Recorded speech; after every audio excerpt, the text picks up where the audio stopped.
Postojna Jama. A bit strange that I started out with the video, but during editing I made so many mistakes that I couldn't correct it anymore, since I'm doing it all on my phone and it just went all in different maps and albums, and so yeah, it's gonna be a bit of a weird editing, this one. But anyway, here you see the museum where I went before I went in, and these are all the butterflies you can find in Slovenia. Somebody had a major collection, really interesting. You will see some other footage of fossils and very old skeletons they found, and animals, stuffed animals and so on. But I'll take this moment to start talking about the mountain itself, because what you just saw is us going about 100 meters deep into the cave. It is the second longest cave system of Slovenia, and they were created by the Pivka River. Now, the cave was mentioned already in the 17th century, but there's graffiti inside that dates back to the 13th century. Now, from Wikipedia here, what one of the guides also said, in 1818, when the cave was being prepared for a visit by Francis I, the first emperor of Austria-Hungary, a new area of the cave was discovered accidentally by Luka Czech, a local man in charge of lighting lamps in the cave, because you know, at that time they all came down with candles, later on with petrol candles, but that actually hurt all the inside the stalagmites and the stalactites and all, and the spaghetti from the ceiling and everything.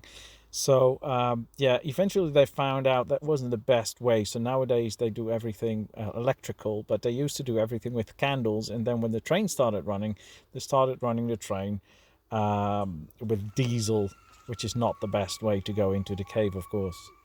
Here you see the I don't know why it kept editing doing this again with the frame in there. I think because it's 4K and it doesn't really go well on a YouTube setting. But anyway, you can see all the stuff they found in and around in Slovenia. It was a really nice exhibition with saber-toothed tigers, and there, I think it's coming up just in a moment.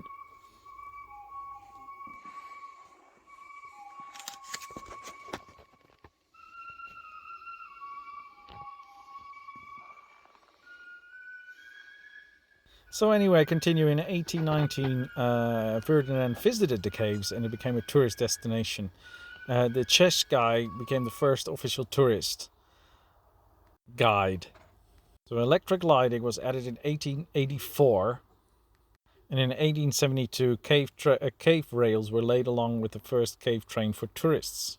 Now, first they were pushed by the guys themselves, and they started using petrol or diesel or gas. Now, a little bit later on, you'll see a bridge and a tunnel, and those were made by prisoners of war from Russia. These are all the tourist shops, by the way, you see here on the screen. And this is the picture they take of you when you go in to try to sell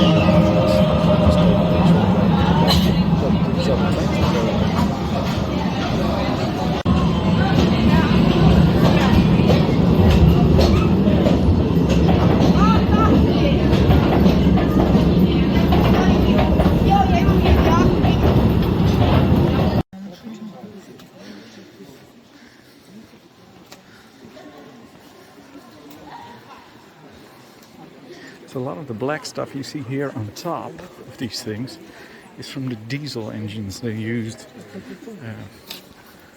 for the trains who went past here. They used them for 50 years and nobody thought like, hey, things are getting back. By the way, later on, we're gonna do it again. This is a deep one as well. You can go. I think we're gonna do it again. Tunnels as well, but then you have to book a special tour with a special guide, and you have to have a climbing experience. This is actually uitgegraven door krijgsgevangenen uit Rusland. And by the way, later on, 10 jaar mee bezig geweest. is not diesel anymore. That was just a new area of the cave that is natural. Het is te duur om ze naar de avond te brengen. rock.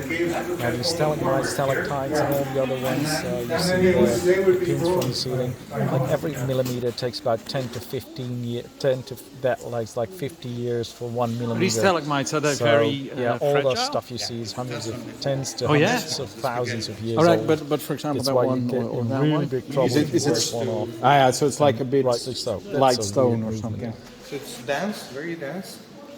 No, like calcite. It's different. That's not calcite. No, that's a silicate. But what's Al het bruine, dat is ijzeroxide, dus dat is dus geen diesel.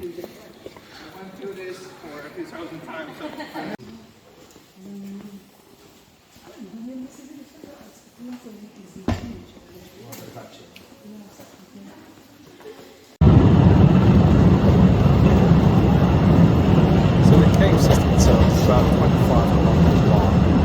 And as far as I know, it's actually longer, but I'm not going to get something to the public.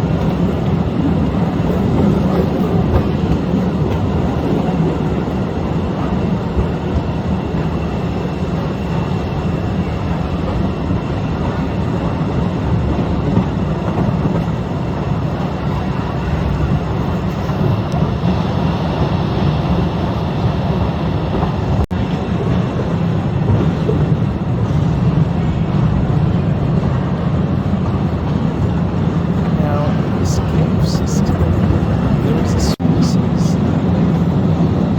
called Ore. It's the largest troll in the world. It is like a lizard, it's underground, and therefore it doesn't skin anymore and everything. So it's like a transparent kind of a animal you see here.